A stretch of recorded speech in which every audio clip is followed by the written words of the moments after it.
Hello friends, मेरा नाम जयप्रकाश शर्मा है। आत्रेय ब्रदर्स चैनल में आपका हार्दिक स्वागत है। दोस्तों, आज की वीडियो है षड बल के जरिए ग्रहों का पावर किस तरीके से बनता है, वो देखते हैं। तो षड बल होता क्या है? 6 प्रकार के ऐसे बल होते हैं। वैसे तो गहराई में जाएं तो वीडियो काफ़ी लंबी बन जाए, लेकिन हम इसको नॉर्मल वे में लेकर वीडियो बना रहे हैं, जिससे कि आपको सटबल के बारे में पता चले और सटबल में होते क्या है वो भी आपको पता चले। दोस्तों, सटबल में 6 प्रकार के बल होते हैं। 6 प्रकार के ऐसे कंसेप्ट हैं जिनके द्वारा हमारी कुंडली में जो ग्रह हैं उनको कैसे बलवान किया जाता है, कैसे उनको पावरफुल बनाया जाता है। तो देरी न करते हुए वीडियो को हम आगे बढ़ाते हैं। तो आइए स्टार्ट करते हैं। सबसे पहला बनता है स्थान बल। स्थान बल में हम कहते हैं कि अगर आपकी कुंडली में अगर स्वयं राशि में ग्रह बैठे हैं तो उसे कहते हैं स्थान बल। वह घर वह ग्रह बलवान हो जाता है। अगर वो अपनी ही राशि में बैठ जाता है तो वह घर बलवान हो जाता है। ठीक। उसके बाद बात करते हैं त्रिकोण भाव में। अगर कोई भी ग्रह त्रिकोण भाव में भी बैठ जाता है तो वह ग्रह बलवान हो जाता है। या फिर उच्च राशि के मित्र के साथ में अगर बैठ जाता है, उच्च राशि जिसमें वह ग्रह उच्च का हो जाता है, वहां पे भी अगर घर बैठ जाता है ग्रह, तो वहां पे भी घर पावरफुल बलवान हो जाता है। या फिर अपने मित्र राशि के साथ वह ग्रह बैठ जाता है तो वह ग्रह भी हो जाता है बलवान। अब जैसे एक छोटा सा मैं एक एग्जांपल दिखाता हूँ कि अगर जैसे 4 नंबर राशि है। 4 नंबर राशि कर्क राशि है। ठीक। कर्क राशि का जो स्वामी है वो चंद्रदेव है। और 5 नंबर राशि उसका सिंह राशि का स्वामी है सूर्यदेव। अगर यहाँ दोनों ग्रह आपस में बैठ जाएं तो यहाँ हो जाते हैं मित्र राशि में देव ग्रह बैठ गए तो वह बलवान हो जाते हैं। तो और उच्च राशि जैसे सूर्य देव हैं, वो मेष राशि में यानी 1 नंबर राशि में उच्च के हो जाते हैं। और अगर यहाँ बैठ जाते हैं तो वह अधिक बलवान हो जाते हैं। और अगर मेष राशि मंगल देव अगर अपने किसी भी मित्र की राशि में, जैसे कि बात करें 9 नंबर, सॉरी 12 नंबर राशि मीन राशि में अगर बैठ गए तो यहाँ पहला नियम हो गया कि त्रिक भाव में बैठ गए, दूसरा मित्र की राशि में बैठ गए तो यहाँ बलवान हो जाते हैं। तो ऐसे ग्रह इनको कहते हैं स्थान बल। षड बल में ये होता है स्थान बल। उसके बाद बात करते हैं हम नेक्स्ट दिग्बल।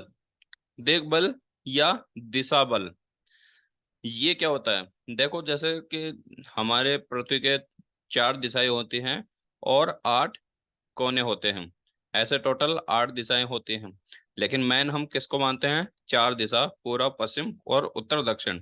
वैसे ही हमारी कुंडली के अंदर भी ऐसे 4 दिशाएं हैं जिनमें अगर ग्रह दिशा के अनुसार बैठ जाते हैं तो वह अधिक बलवान हो जाते हैं। अब कैसे देखें? पहला है कि अगर फर्स्ट भाव में, पहले भाव में लग्नेश के अंदर अगर गुरु या बुध, इन दोनों में, या ये दोनों इस भाव में बैठ जाते हैं तो ये अधिक बलवान हो जाते हैं। गुरु और बुध अगर पहले भाव में बैठ जाते हैं तो यह हो जाते हैं अधिक बलशाली। फिर बात करते हैं कि अगर चंद्र और शुक्र 4 नंबर भाव में बैठ जाते हैं तो ये भी अपने बहुत बढ़िया पावरफुल हो जाते हैं। अगर 7 नंबर भाव में शनिदेव बैठ जाते हैं तो शनिदेव पावरफुल हो जाते हैं। फिर बात करते हैं अगर 10 नंबर भाव में मंगल और सूर्य बैठ जाते हैं तो यहाँ पे मंगल और सूर्य अधिक बलवान हो जाते हैं। हम बात कर रहे हैं इन ग्रहों को बलवान करने की। हम अगर कोई इस वीडियो को देखकर ये समझ ले कि अगर उनके इसी कंडीशन में अगर मारक ग्रह आ गए तो वो मारक में बलवान हो जाएंगे, बहुत गलत तरीके से गलत रिजल्ट देने स्टार्ट कर देंगे। ठीक, हम सिर्फ बलवान की बात कर रहे हैं, ना कि मारक और योग कारक की। तो यहाँ से हम चार दिशाओं में हमारे जो ग्रह हैं उनको अधिक बल मिल सकता है अगर वो इस कंडीशन में बैठ जाते हैं तो। फिर बात करते हैं हम नेक्स्ट, काल बल। काल बल होता है कि अगर किसी व्यक्ति का जन्म रात में होता है तो कौन कौन से ग्रहों का बल बढ़ता है, और दिन में होता है तो कौन कौन से ग्रहों का बल बढ़ता है। तो इसमें होता है कि अगर जिस जातक का जन्म दिन में हुआ है तो ऐसी कंडीशन में गुरु, सूर्य और शुक्र, ये तीन ग्रह ऐसे हैं वो अधिक बलवान हो जाते हैं। जिसका जन्म अगर दिन में होता है तो गुरु, शुक्र और सूर्य, ये तीन ग्रह हैं जो अधिक बलवान होते हैं। और जिस जातक का जन्म रात्रि में होता है उसके चंद्रमा, मंगल और शनि अधिक बलवान होते हैं। अब इसमें एक रह गया कॉमन ग्रह, जिसको हम कहते हैं बुध ग्रह। बुध ग्रह में कि अगर जातक का जन्म दिन में हुआ है तो भी वह पूरा फल देगा, बलवान होगा, और रात में जन्म हुआ तो भी वह बलवान होगा। यानी यहाँ कॉमन ग्रह है बुध देव। बुध देव दिन में भी अधिक बलवान होता है और रात में भी अधिक बलवान होता है। फिर बात करते हैं हम नेक्स्ट, चेष्टा बल, गति बल। अब चेष्टा बल और गति बल होता है क्या? चेष्टा बल में कि अगर हमारे ग्रह योग कारक हैं या मारक हैं तो उस कंडीशन में अगर वह ग्रह वक्री हैं, अगर हमारे 12 भाव हैं, 12 भाव में कोई भी ग्रह बैठ गया, जैसे मान लिया कि यहाँ मंगलदेव बैठे हैं, ठीक, मंगल देव बैठे हैं और ये वक्री हैं, तो अगर यहाँ की कैलकुलेशन देखेंगे और मंगल देव अगर योग कारक हैं तो मंगल देव बहुत अच्छा रिजल्ट देंगे, और अगर मंगल देव मारक हैं तो बहुत गलत रिजल्ट देंगे। तो चेष्टा बल के द्वारा यह देखा जाता है कि अगर इनमें कोई भी ग्रह है और वह वक्री है तो वह ग्रह अधिक बलवान हो जाता है। वक्री का मतलब बहुत बलवान हो जाता है। योग कारक है तो बहुत अच्छा रिजल्ट देगा, और मारक है तो वह बहुत गलत रिजल्ट देगा। फिर बात करते हैं हम नेक्स्ट है चेष्टा बल, सॉरी चेष्टा बल हो गया। फिर बात करते हैं दृष्टि बल या दृक बल। दृष्टि बल और दृक बल में क्या होता है कि अगर हमारे जो ग्रह हैं वो योग कारक हैं, हमारे जो ग्रह हैं वो योग कारक हैं या योग कारक या अपने मित्र राशि पे नजर डाल रहे हैं। जैसे एक एग्जांपल देखते हैं हम, जैसे मान लिया कि हमारे 4 नंबर भाव में किसी भी ग्रह को हम बैठा लेते हैं। यहाँ बैठा लिया हमने चंद्रदेव को, ठीक, और यहाँ बैठ गए मंगलदेव।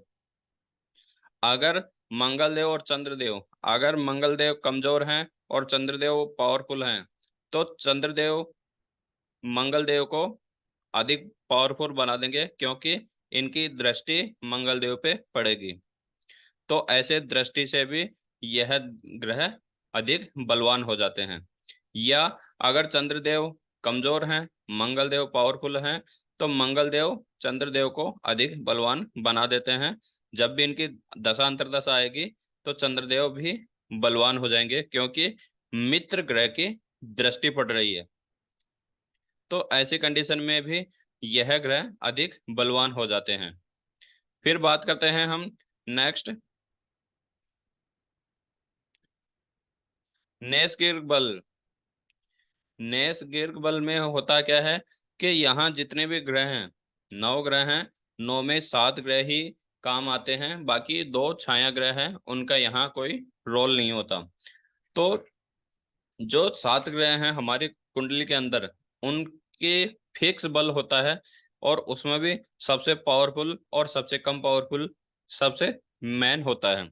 अब जैसे कि इस जन्म कुंडली में या किसी भी जन्म कुंडली में ऐसा कोई जरूरी नहीं है कि हमारी हर जन्म कुंडली में अलग अलग ग्रह पावरफुल होंगे, उनकी सबकी संख्या फिक्स है। जैसे कि सबसे पहले पहले हम बात करते हैं तो सूर्य देव। नैसर्गिक बल में सूर्य देव सबसे अधिक बलवान माने गए हैं। पहले नंबर पे हैं सूर्य देव, जो सबसे अधिक बलवान होते हैं। फिर इनसे थोड़ा कमजोर होते हैं चंद्रमा। दूसरे नंबर पे आते हैं चंद्रमा। तीसरे नंबर पे आते हैं शुक्रदेव। चौथे नंबर पे आते हैं गुरुदेव। पांचवें नंबर पे आते हैं बुध देव। 6 नंबर पे आते हैं मंगल देव। और लास्ट में अंत में आते हैं शनि देव। यानी कि शनि देव सबसे कमजोर होते हैं, लेकिन होते हैं अधिक बलवान। लेकिन इन 7 ग्रहों में कमजोर होते हैं शनिदेव, और सबसे पावरफुल होते हैं सूर्य देव। बाकी इनका क्रम फिक्स है, ये फिक्स बलवान होते हैं। ये हो गया षडबल योग का, कि षडबल में किस प्रकार से कितने ग्रह होते हैं और कितना इनका पावर होता है, और वो पावर किस प्रकार से हमारी जन्म कुंडली में मिलता है। दोस्तों, अगर इस वीडियो में अगर आपको कोई भी कमी लग रही हो तो कमेंट के जरिए जरूर बताएं। आशा करूंगा कि ये वीडियो आपको पसंद आई होगी।